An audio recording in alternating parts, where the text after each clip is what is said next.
Kalian pernah dengar nama Prabu Siliwangi? Tentu pernah dong. Beliau adalah raja paling legendaris dari kerajaan Pajajaran, Tanah Pasundan. Kisah hidupnya penuh dengan kesaktian, kebijaksanaan, dan petualangan yang luar biasa. Tapi ada satu cerita yang paling melekat dan menjadi simbol kebesarannya, yaitu pertemuannya dengan Maung Bodas, sang macan putih gaib. Cerita ini bukan hanya dongeng pengantar tidur, tapi juga menyimpan makna mendalam tentang kepemimpinan dan kesetiaan.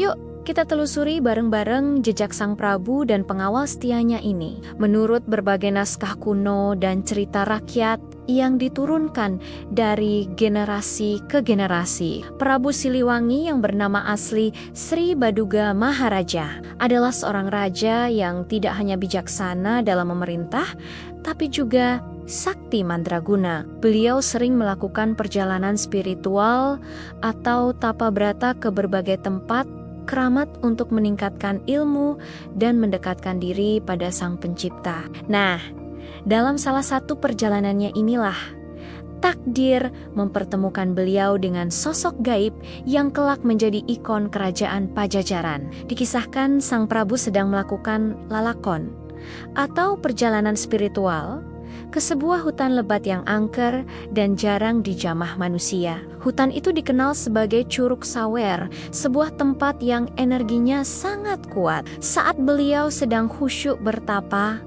tiba-tiba suasana di sekelilingnya berubah menjadi mencekam. Angin bertiup kencang, dahan-dahan pohon bergemeletuk, dan dari kejauhan terdengar auman yang menggetarkan seisi hutan. Itu bukan suara makan biasa. Prabu Siliwangi dengan ketenangannya yang luar biasa membuka mata. Di hadapannya, dari balik kabut tipis muncul puluhan pasang mata yang menyala terang dalam kegelapan. Satu persatu, kawanan macan putih dengan ukuran tubuh di atas rata-rata keluar dari persembunyiannya. Mereka bergerak serempak, mengepung Sang Prabu dari segala arah.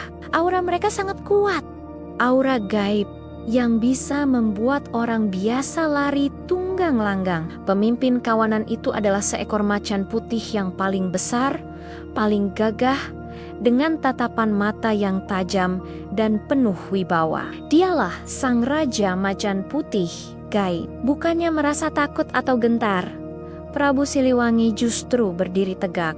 Beliau tahu ini bukanlah perjumpaan biasa. Ini adalah sebuah ujian. Ujian atas keberanian, kesaktian, dan kelayakan dirinya sebagai seorang pemimpin besar.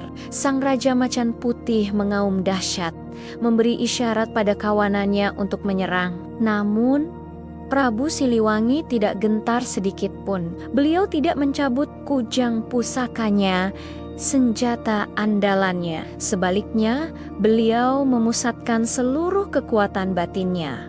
Pertarungan pun tak terhindarkan. Bukan pertarungan fisik biasa, melainkan adu kesaktian tingkat tinggi. Setiap kali seekor makan menerkam, Sang Prabu dengan mudah menghindar atau menangkisnya hanya dengan gerakan tangan ringan. Melihat pasukannya tidak mampu menyentuh Sang Prabu, pemimpin juga macan putih itu akhirnya maju sendiri. Pertarungan antara dua raja, raja manusia dan raja makan gaib pun terjadi. Hutan menjadi saksi bisu pertarungan dahsyat itu. Energi kesaktian keduanya berbenturan, menciptakan getaran yang terasa hingga ke desa-desa terdekat. Pertarungan berlangsung sengit selama berhari-hari, tanpa ada yang menunjukkan tanda akan kalah.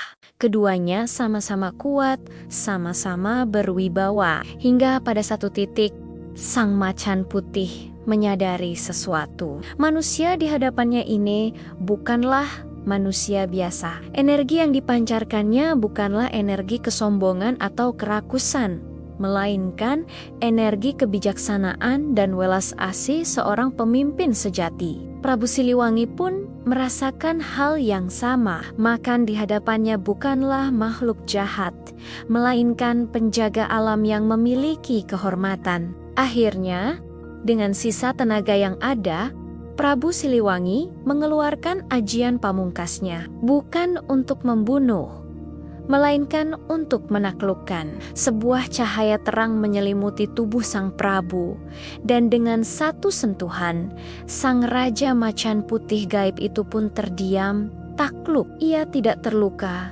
tapi ia mengakui kehebatan dan kebesaran jiwa Prabu Siliwangi. Saat itulah momen legendaris itu terjadi. Sang pemimpin Macan Putih beserta seluruh kawanannya menundukkan kepala di hadapan Prabu Siliwangi. Mereka bersumpah setia untuk menjadi pengikut dan pengawal Sang Prabu. Mereka akan menjadi benteng gaib yang melindungi Prabu Siliwangi dan seluruh rakyat kerajaan Pajajaran dari segala mara bahaya.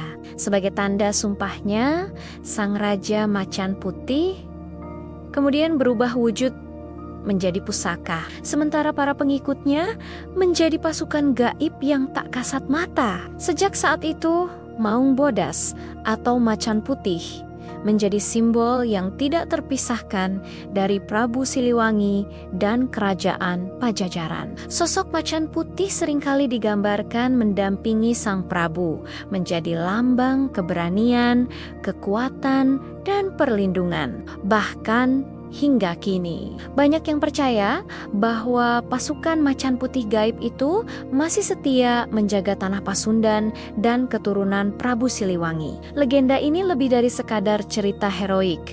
Ini adalah cerminan karakter Prabu Siliwangi. Beliau tidak menaklukkan dengan kekerasan untuk menghancurkan, tapi menaklukkan dengan wibawa untuk merangkul. Pertarungannya dengan Macan Putih adalah simbol bagaimana seorang pemimpin sejati harus mampu menaklukkan liarnya alam, baik alam di luar maupun di dalam dirinya sendiri, untuk kemudian menjadikannya kekuatan positif. Kisah Prabu Siliwangi dan Maung Bodas juga mengajarkan kita tentang kesetiaan. Kesetiaan yang lahir bukan karena paksaan, tapi karena pengakuan tulus atas sebuah keagungan dan kebijaksanaan. Sang Macan Putih melihat Prabu Siliwangi sebagai sosok yang pantas untuk diikuti. Seorang raja yang mampu membawa kebaikan bukan hanya untuk manusia, tapi juga untuk alam semesta. Bahkan setelah Prabu Siliwangi moksa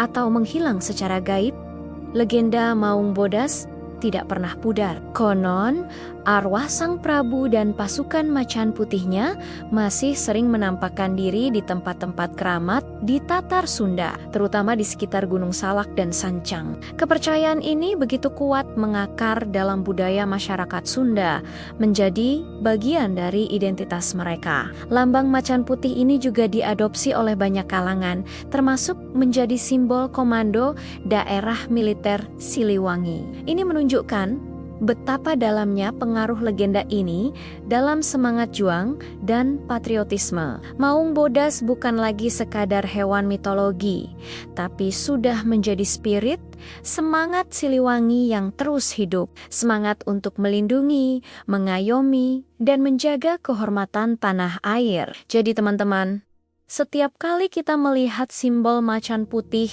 yang diasosiasikan dengan Siliwangi, ingatlah kisah luar biasa di baliknya. Kisah tentang seorang raja agung yang menaklukkan bukan dengan angkara, melainkan dengan wibawa. Kisah tentang kesetiaan tanpa batas antara seorang pemimpin dan pengikutnya.